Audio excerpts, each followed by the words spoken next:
Hey everybody, welcome back to the Broad Street Hockey YouTube channel. Thanks for hanging out with us this past week for the Trevor Zegras news and all of our draft coverage. If you came out to the Broad Street Hockey PHLY draft party, thanks for stopping by. I think everyone had a good time. I know the Brady Martin pick was pretty pretty heavily celebrated, as well as the Porter Martone pick.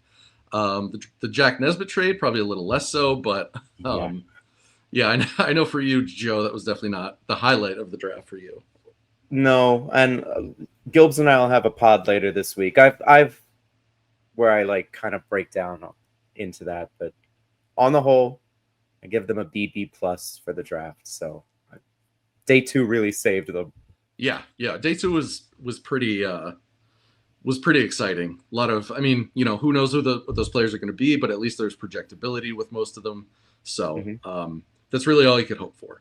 Yeah, But we wanted to, yeah, go ahead. Sorry, go ahead. I was just gonna say they're big beefy boys, but they also have a level of skill where they could be more than you know Yeah, just absolutely, grinders. So absolutely.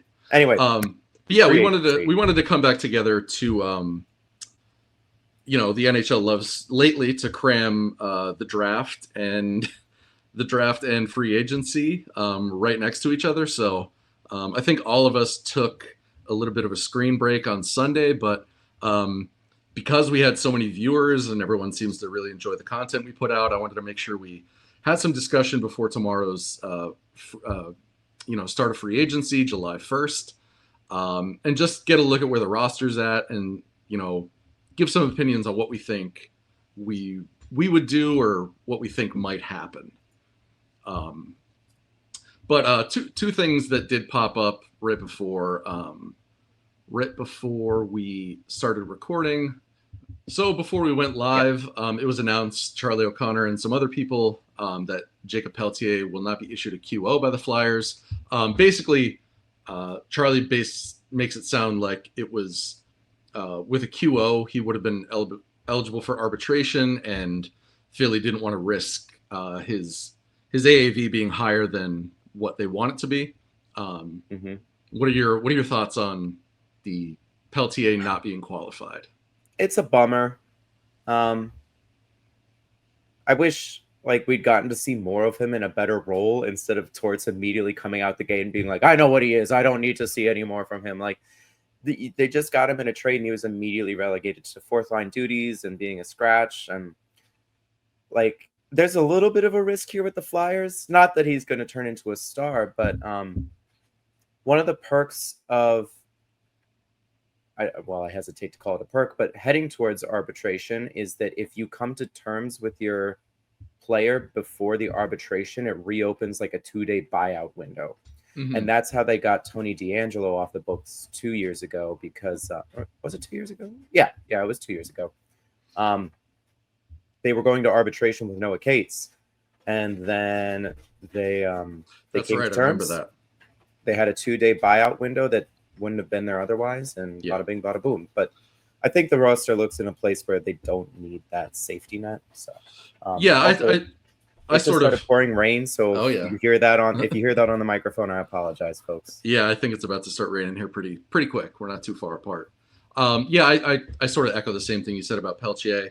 It's a bummer for him. Like it's not the end of the world, but it is a bummer that he didn't get more of a leash in Philly at the end of the year when we had very little chance to make the playoffs. So if we bring him back, great. But if he goes somewhere else, I sort of wish him the best. But Yeah, I do too. But yeah, it's also just a roster management thing. Like I just made the post on Blue Sky. Oops, all wingers. Like yeah, something's got to give. They've got guys in the system that are going to be pushing for a spot. Grebenkin probably is going to be yep, pushing. Alex Bump is definitely going to be yeah. pushing for a spot. I don't expect Denver Barkey to be in the NHL No, next no, year, no. but maybe at some point next season. Like they need to clear space for their guys. And unfortunately, Pelletier wasn't one of their guys. Yeah, absolutely. And then just one other thing I want to just touch on really quick is also yesterday, Kevin Kurz mentioned that team source told him that the Flyers are not too far off on a contract extension for Cam York. They're not at all worried about him being an offer sheet candidate. Sure, could he get offered an offer sheet? Yes, but I don't really see him signing one, especially after his best friend Trevor Zegras just joined the Flyers. And just as far as comparables, I know like Romanov just signed at, what was it, like 8 years at 6.25, which is Sanheim's number. Nick Hague just or not extended, but agreed to a sign and trade, I think. Yeah, sign and trade with Nashville, 4 years, 5.5. So some Boy, comparables. Am I glad we dodged that bullet? Yeah. Oh yeah, absolutely. So yeah, as far as as we go further and talk a little bit about the roster, we're going to talk about how York will very like 99% be on that roster. So yeah, I'm pleased with that. I could assume, I would guess they maybe go not full 8 years long term, but maybe something 5-6 years, something like that. Well, I mean, we just saw the Evan Bouchard extension, and obviously Bouchard and York are not in the same tier of player. Bouchard gives a lot back defensively, but holy shit, can he unleash a clap bomb? Like, oh yeah, dude's got the offense. And he just got a 4-year contract. So I think Austin Matthews was kind of the first one to do this, where a star or high-end player signed a shorter term contract because they know the cap is going to go up. It means that they get to cash in a second time early in their UFA years. Although this is the last year that you're able to sign players to 7 and 8 year contracts because the CBA is going to change it. I think I'd imagine like a 6-year contract seems. Yeah, so I wrote down the going into the off season. Evolving Hockey put out their projections, and they said the most likely contract for York would be a 3-year deal, little over $5 million. But as far as a 6-year deal, it's estimated around 6.5. I would say, could he get it? Yeah, but I would probably guess something either right at what Sanheim makes, which is 6.25, or a little less. Just based on his point production. And yes, he could go into that negotiation and say, hey, I played a lot of minutes.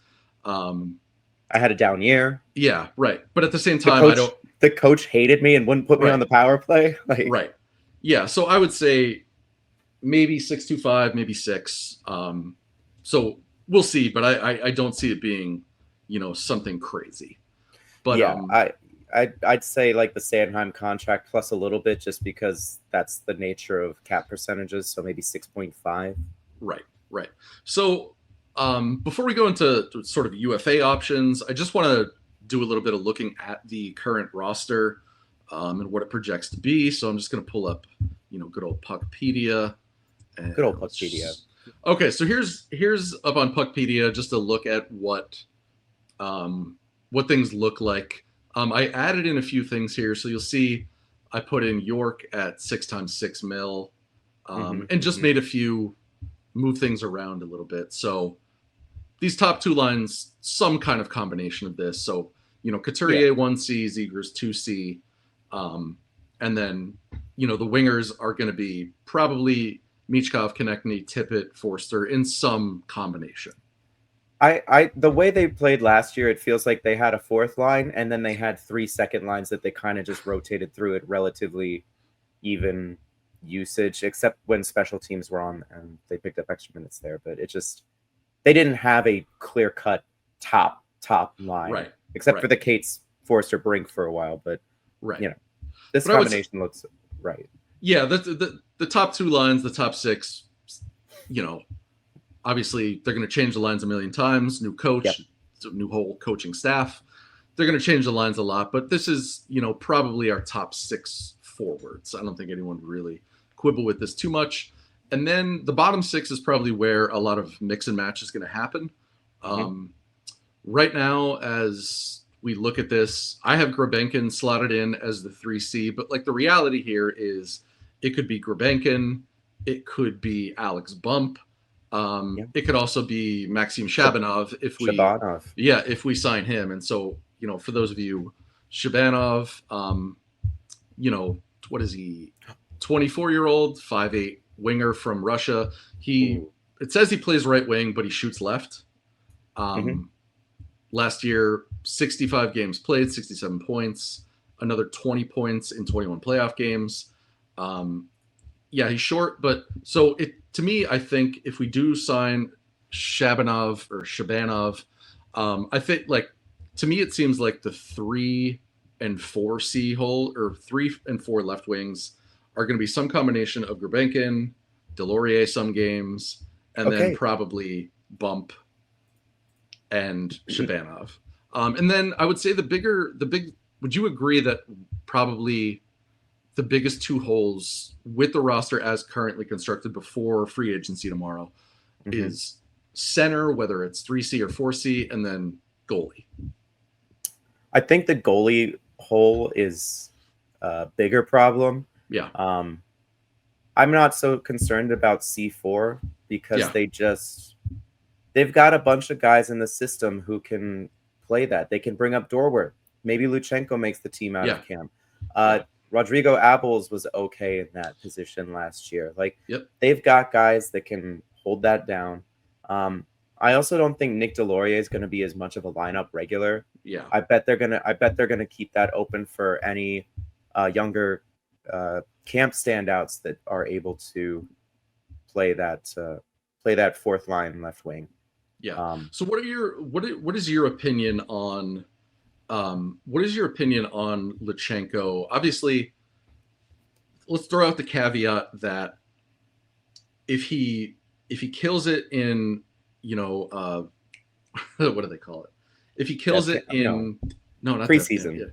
Yeah, if he kills it in preseason and he kills it in training camp and deserves the spot, let's just throw that out. What do you think about the idea of rolling with Luchanko as a 19-year-old 3C for the whole season?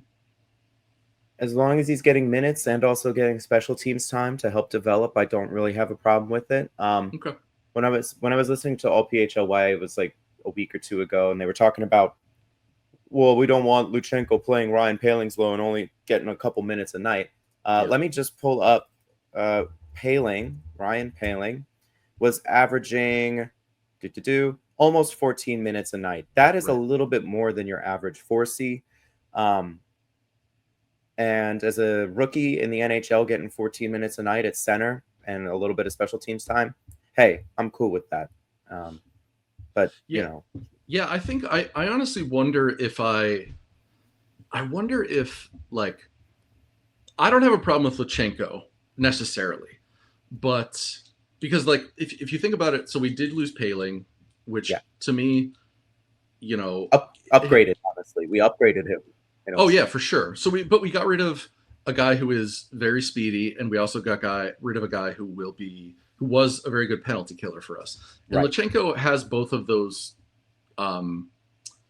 potentials. Like he is fast, and he is known as a responsible two-way player.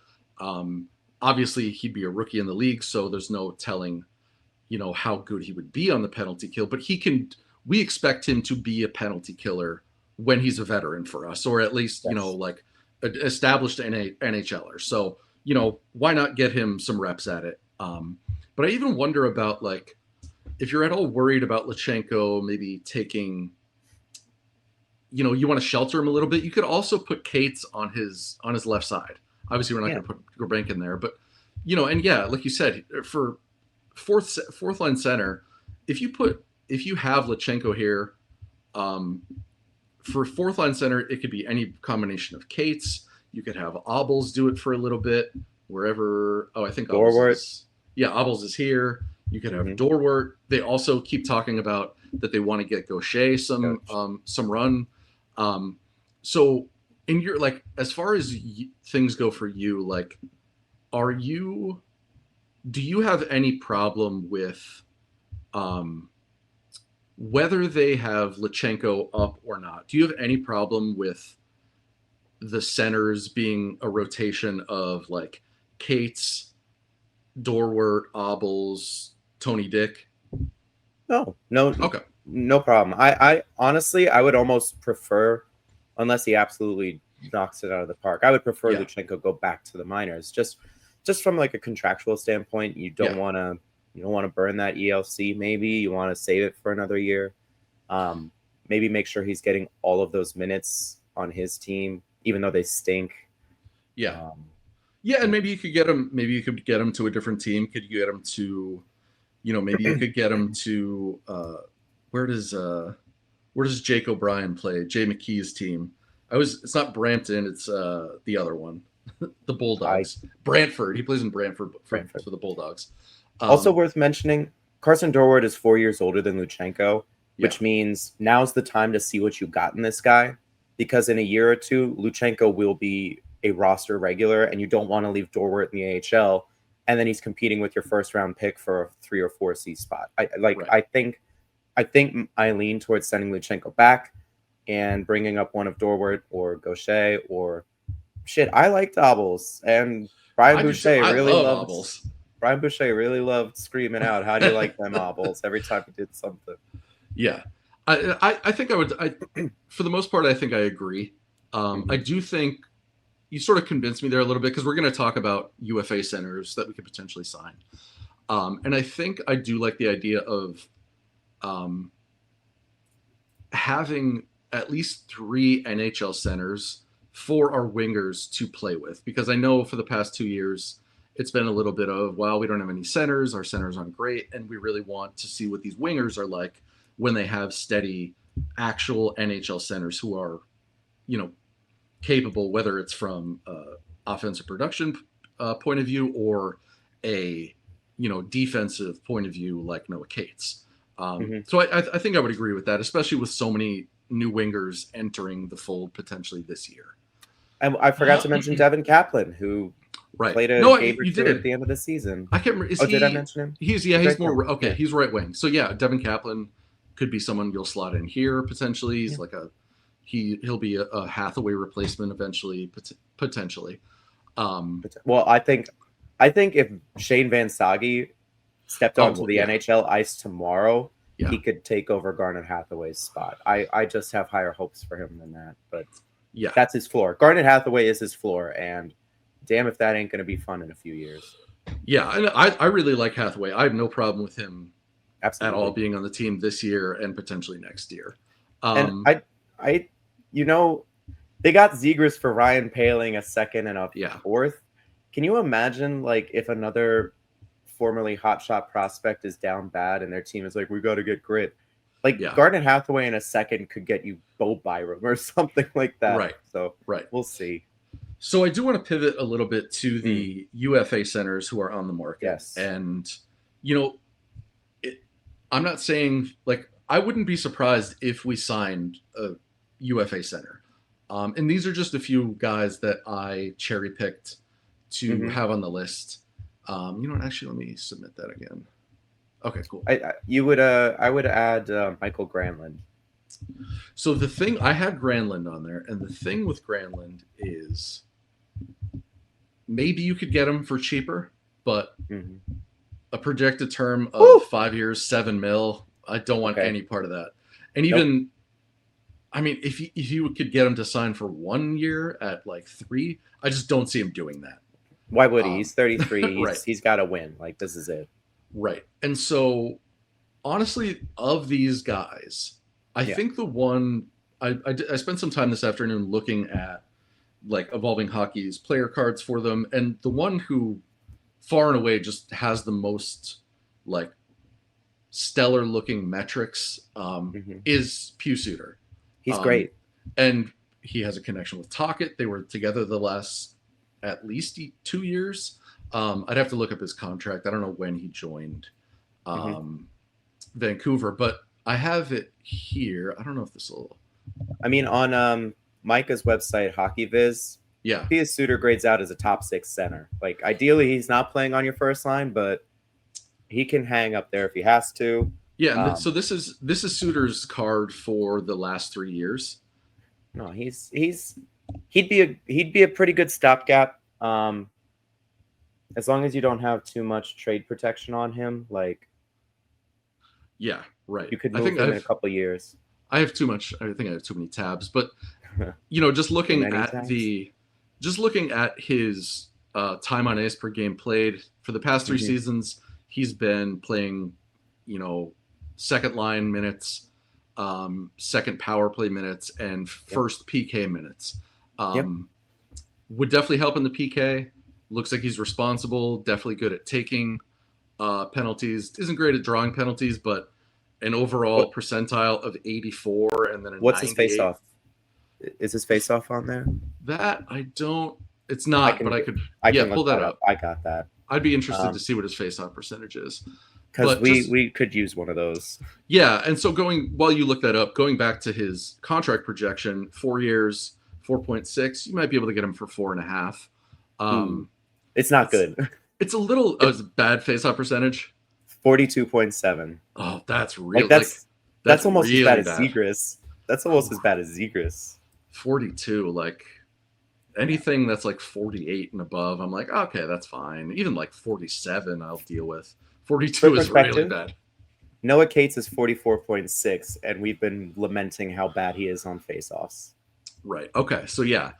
Does anyone else from this list really stand out to you in terms of name recognition or even just contracts, AAV or cap hit? Like, I mean, I think ideally for me, I'd like someone with no more than like 3 years. And I mean, no one here is projected besides Granlund above anything above like 4. yeah.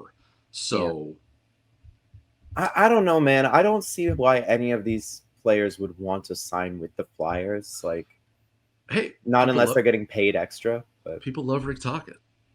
they do love Rick Tocchet. We are told. We have been told that people love Rick Tocchet. I don't know, but I also still don't know if it's necessary. Like, yes, the Flyers have said they want to take the next step. Would signing a center in a thin center market, like Pius Suter's projected contract is 4.6, whatever. Yeah. He could really put the screws on a team and go over 5 pretty easily, even 5.5. And I don't know if I don't know if that makes sense for the Flyers. We are not the only team who needs center depths, and there will be a bidding war. So, and he's a legit middle six, second line potential center. He was playing top line with the Canucks when Pettersson was injured and Miller was gone. Like he can handle it in a pinch. That's valuable. Yeah, and the more I look at it, like it just makes me feel more like I would prefer to roll into the year with Couturier, Zegras, Cates, and then potentially Luchanko if he is just like undeniable. You got to give him a roster spot at the beginning of the season, and then figure it out. We have 3 different guys who could play 4C or rotate in from the AHL, depending. And one of them's young. Well, 2 of them, I guess. Gaucher is 24. Like, you need to find what you have in these guys before your next wave of prospects is cracking the NHL roster. Like, this is the time. This is it. Right. Like, and just save the money. Just save the money. Save the money. Save the money. Save the contract. Save the cap space. Yeah. Like, Obels would probably be the one to get it out the gate to start the season. And then if Dorwart or Gaucher is absolutely killing it on the Phantoms, you call them up and they take his spot. He goes back to the Phantoms. Like, that's just what's going to happen. I hope. Yeah, and some of these other guys on this list, like Sean Karali, Philip Kurashev, Lars Eller, Gaudette. I actually liked what Gaudette's numbers looked like. I don't know what his face-off percentage was like. None of these centers really, like, I'll put it this way. If we signed one of these guys, I wouldn't hate it. But none of them, I feel like, are completely really, like, necessary based on what we just talked about. Do you want to switch over to goalies? Because that is probably the number one thing we need to address. I think we can. I mean, you know me. I'm like, go get Stuart Skinner. Go get Connor Ingram. I'm not against it. I think the free agent market for goalies is thin, which means they're going to command high prices and high term.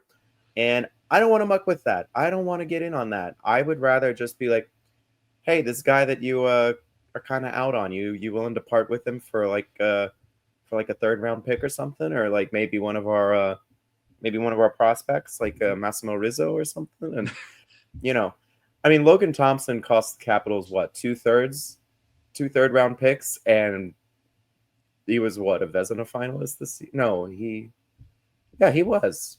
Yeah, No, he yeah. wasn't. Well, He was. he did well, He and I did well. think he was. But I would, to sort of, before we go into like the UFA options, I would say I agree with you on. I definitely agree with you on the fact that we don't just, in my opinion, we don't just like if we get a goalie for a 2-year contract, that's fine. But I don't think it's I don't think it's ridiculous if we went after a goalie in the trade market who has like 4 years left. I Because agree. to me, yes, everyone, I see a lot of people talk online and a lot of fans say, oh, we've got Zavragin and Bjarnason coming.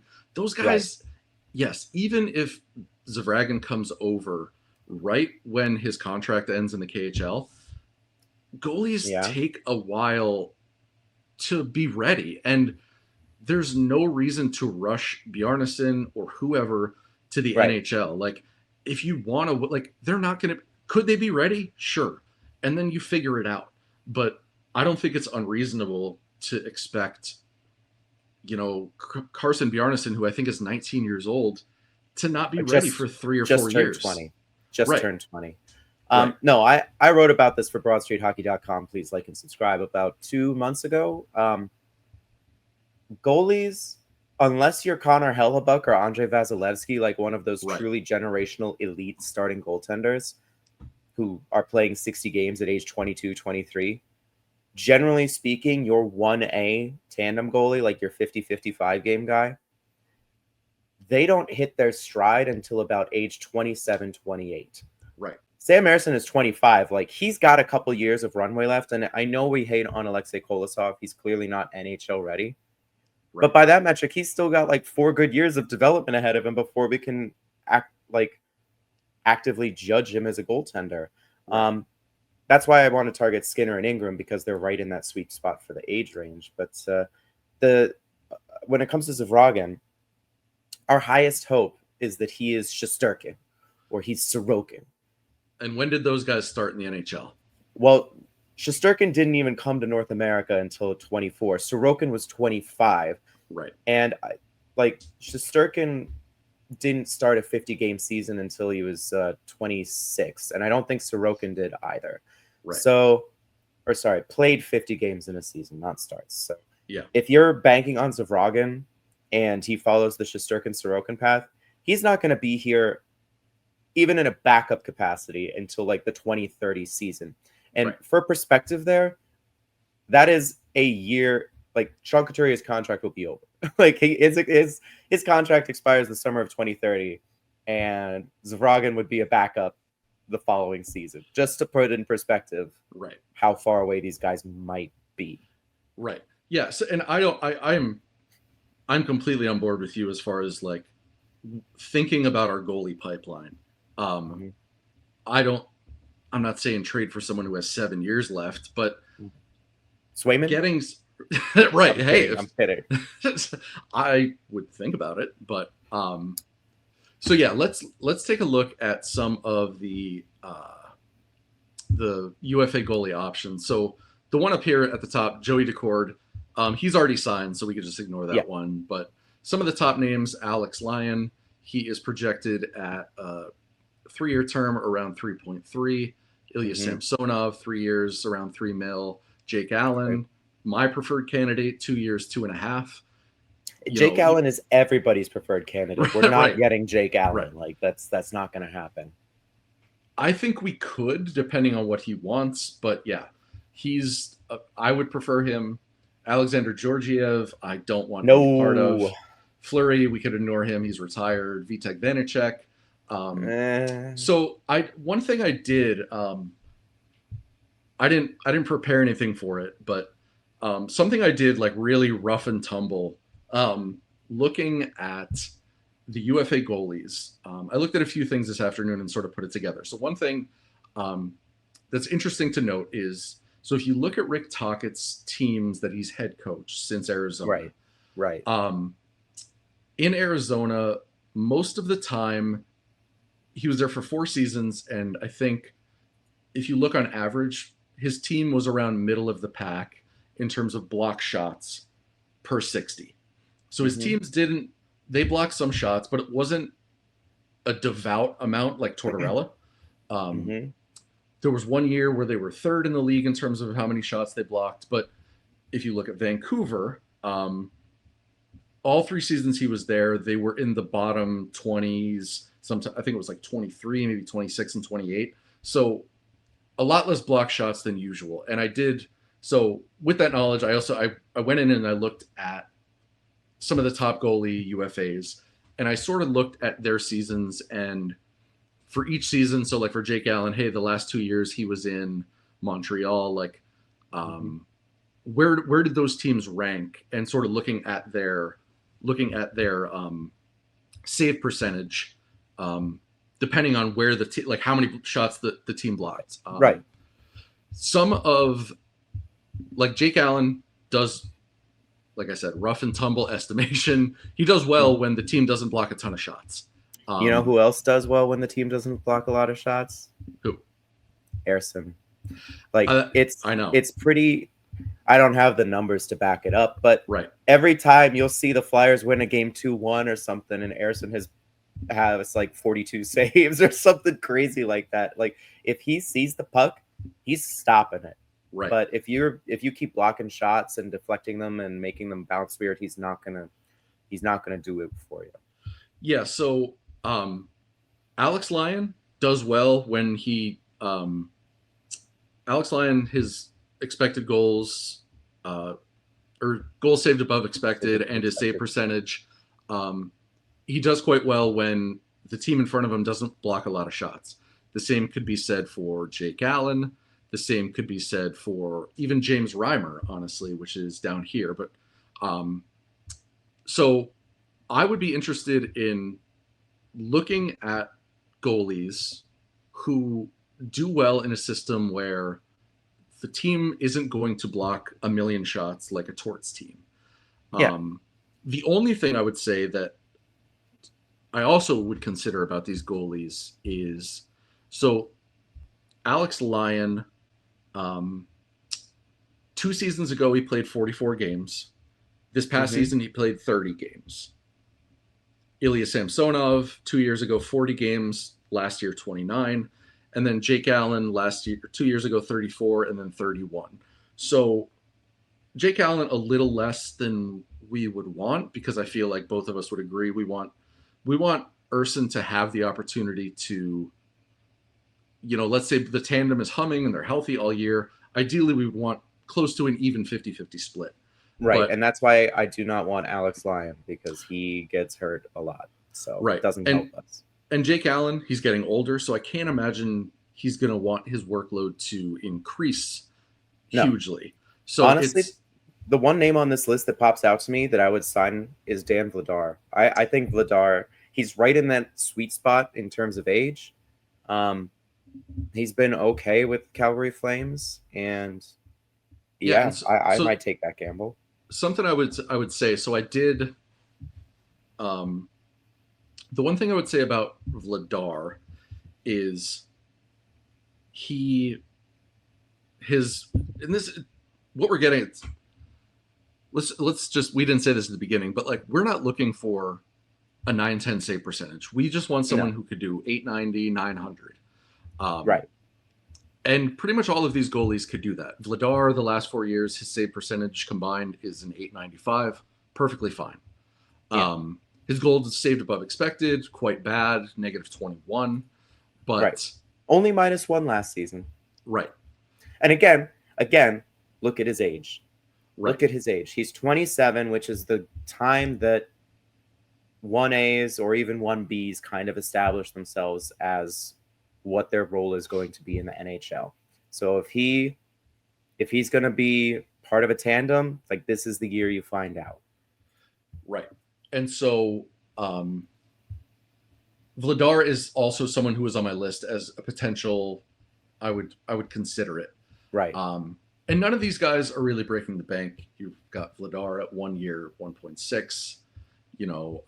Jake Allen, we talked about. James Reimer, he's too old. I don't want him. No, forget that. Even if he signed with us, I don't want him to potentially have to start 40 games.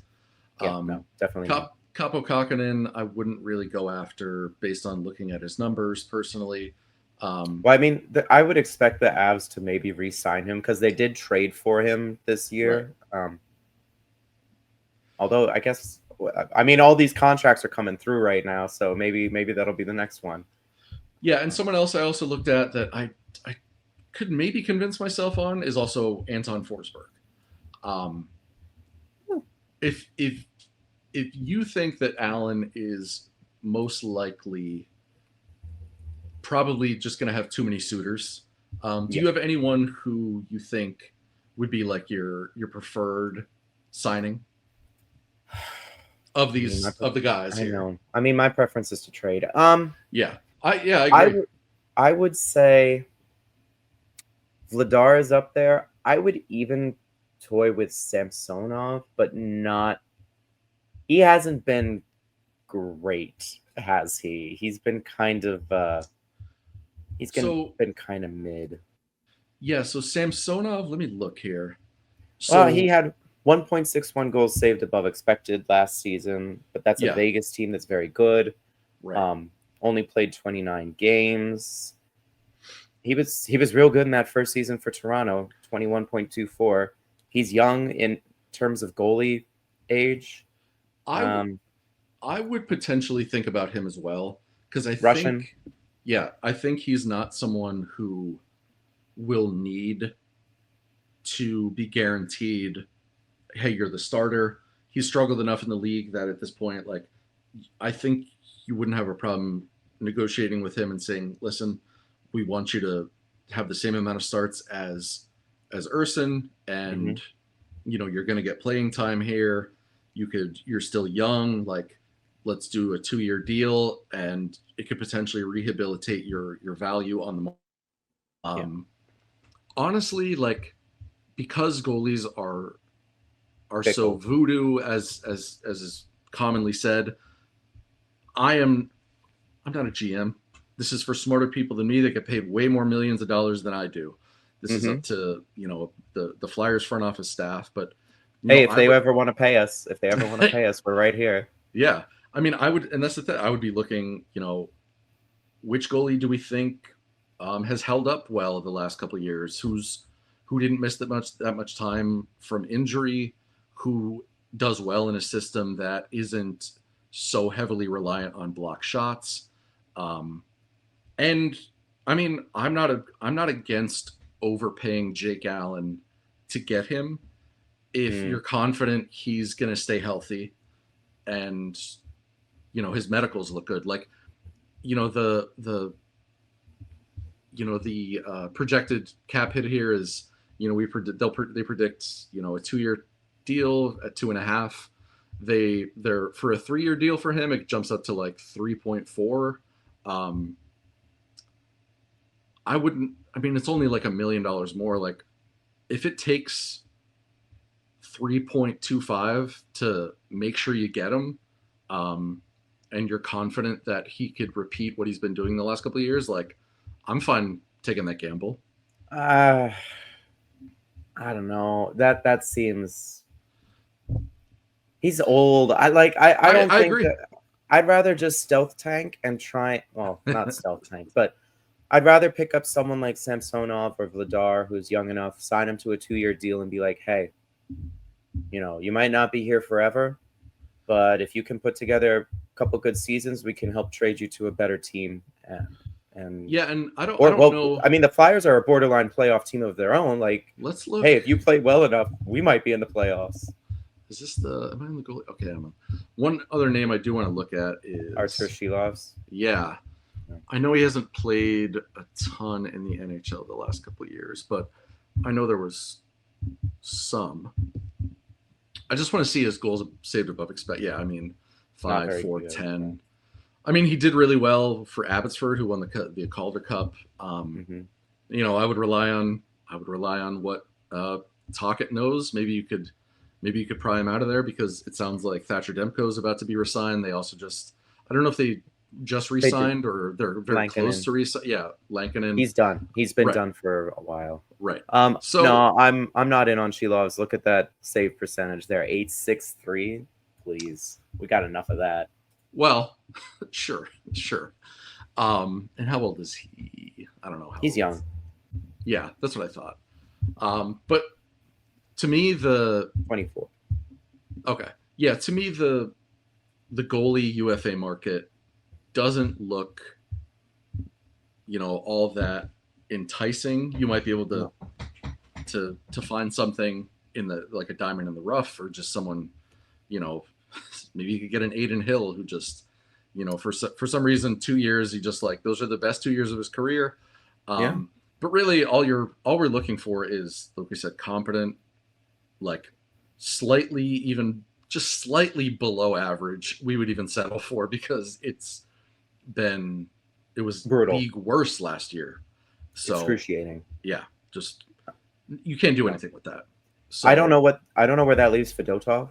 Like, do they send him back to Lehigh Valley, or do they come to an agreement like, listen, dude, that you were feels not like good. Yeah, that feels like something we'll find out either after free agency is over, or sometime deep in the summer, or even potentially at training camp. Yeah. So I don't really expect Fedotov to be in the NHL mix next year. And if he is, then something went terribly wrong. So, but yeah, like I just wanted to look ahead at free agency tomorrow. I don't think anyone expects the Flyers to be big players, but I think even Danny has said on record, like, yeah, we have some cap space. We want to look, see if we could, add a little bit to the roster to, help these guys potentially compete for a playoff spot. I don't think it's their priority to make the playoffs, but I think They don't want to be the fourth worst record in Right. hockey again. Yeah, I think if you hooked them up to the lie detector test, they would say, we would love if this coming season was like 2 seasons ago, where they lost their playoff spot the last game of the year. Mm-hmm. Yeah. And so, we'll probably go live if anything crazy happens tomorrow, but it's probably going to be maybe an AHL move. I know Danny has also talked about wanting to, if he can, add some veteran presence back into the lineup after trading Lawton and Paling, which, and Eric Johnson gone. So I could see really small moves, just to sort of fill those holes that we were talking about. I can't. Earlier. I genuinely can't. If they're going to let Pelletier walk, like, their roster is full. Like, they don't have space to take on these veterans like that. Nick Delorier is your veteran. Garnet Hathaway is your veteran.